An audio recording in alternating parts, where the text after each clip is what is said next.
E quando você descobre que foi manipulado o tempo inteiro, quer numa relação pessoal, ou numa relação social, ou até numa relação política? É extremamente desagradável, não é? Veja,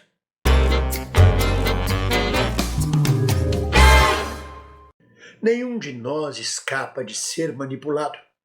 E nenhum de nós é santo o suficiente para não manipular uma situação ou outro. Mas vamos falar de quando somos manipulados. A sensação é terrível quando você descobre. Geralmente agimos por emoção. Na relação amorosa, quando o outro é narcisista e nos manipula, a gente permitiu. Pela emoção, pela paixão, pelo chamado amor, a gente aceitou ser manipulado até o dia que este sonho acaba. E este sonho pode durar 1 ano, 6 meses ou até 25 anos, 27 anos, com o outro aceitando ser manipulado, ou a gente aceitando ser manipulado, por emoção, por zona de conforto, até que acorda e descobre, não quero mais isto, não aceito mais, eu fui manipulado. A manipulação, ela é tipo um conto de vigário. Ela tem duas pontas. Não existe um único criminoso, entre aspas. Todo mundo quer tirar proveito da manipulação.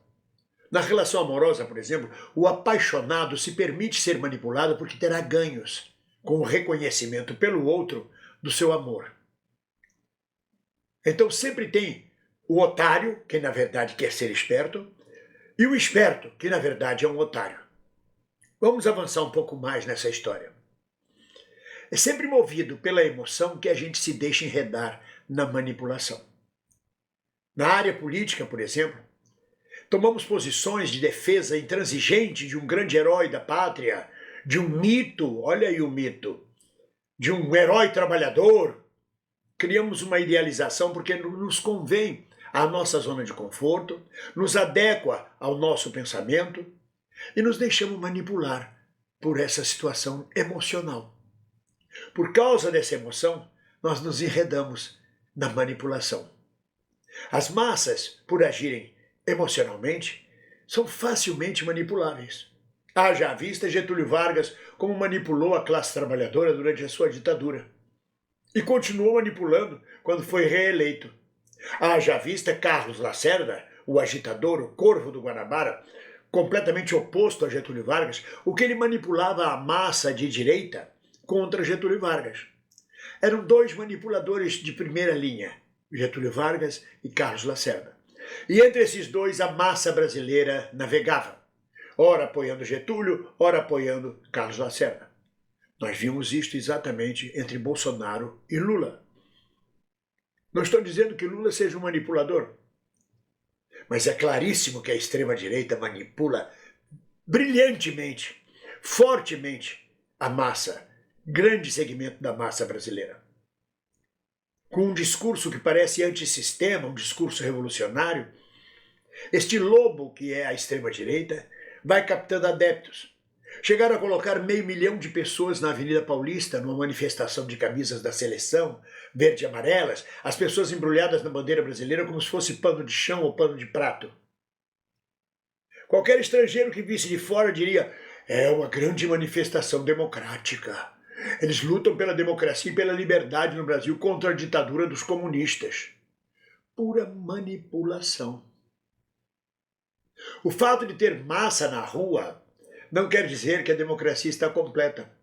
O fato de mobilização de massa pela direita não significa consciência política ou estar do lado certo da história. Haja à vista a manipulação de massa feita por Mussolini ou por Hitler.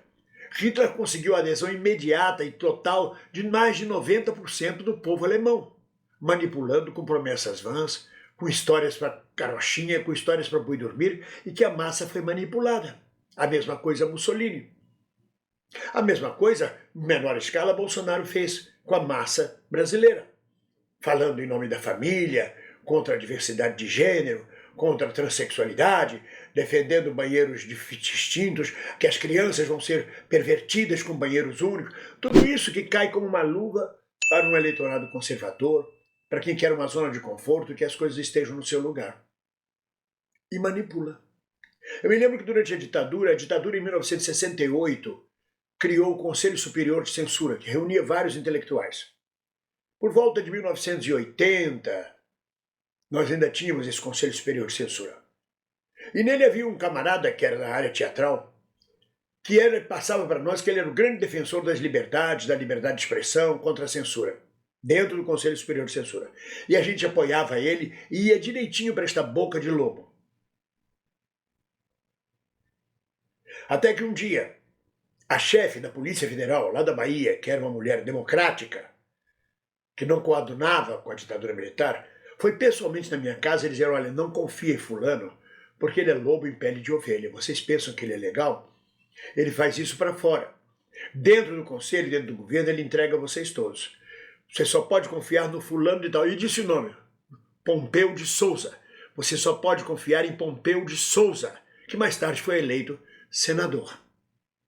E a gente pensava que o Pompeu de Souza, por ser apagado, por não jogar e não manipular a gente, era um camarada que não tinha nada a ver, que estava ali no Conselho de Censura aceitando a ditadura. E a gente achava que o grande elemento contra a ditadura dentro do Conselho de Censura era aquele camarada. E na verdade ele era lobo em pele de cordeiro. Que é a manipulação maior do que o Cabo Anselmo fez com os companheiros que vinham de Cuba, que vinham do exílio diretamente para a morte no sítio dele. Ele manipulava para a morte o Cabo Anselmo. E a gente, guiado pela emoção e pela fé cega, toma partidos emocionais, toma partido emocionalmente e se deixa manipular. Manipular por lobos em peles de ovelha. Estejamos muito atentos. Não vamos no primeiro impulso. Agora é difícil dizer isso quando se é latino, quando se tem o sangue quente. É difícil conseguir botar uma racionalidade, um limite. Espera aí, deixa eu estudar melhor essa situação. Pode ser assim? Não é bem assim. Eu vou dar um exemplo para vocês. A mídia corporativa, a Folha de São Paulo, o Estado de São Paulo, a Rede Globo, a Rede Record, a Folha de São Paulo, o Globo, nenhum deles se refere a Castelo Branco, Ernesto Geisel, Garrastazu Médici, Costa e Silva como o ditador Costa e Silva, o ditador Ernesto Geisel, o ditador Emílio Garrastazu Médici. Mas se referem a Maduro como o ditador Maduro. Se referia até então ao Xi Jinping da China como o ditador chinês. Agora não tem mais esse epíteto para o ditador chinês. Por quê? O que é que mudou? Hein?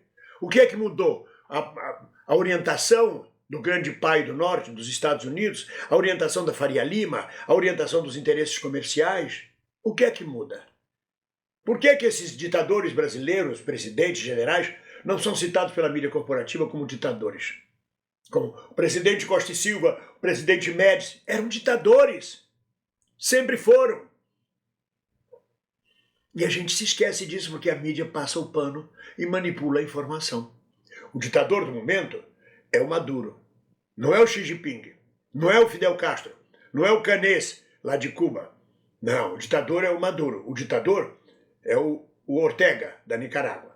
Depois isso muda. Isso toma outro rumo. E a gente vai sendo manipulado. Não quero dizer que um ou outro não sejam ditadores. Quero dizer apenas que a gente tem que ter um distanciamento emocional dos fatos. Seja na vida pessoal, na vida amorosa, na vida social ou na vida política. Ninguém gosta de ser manipulado.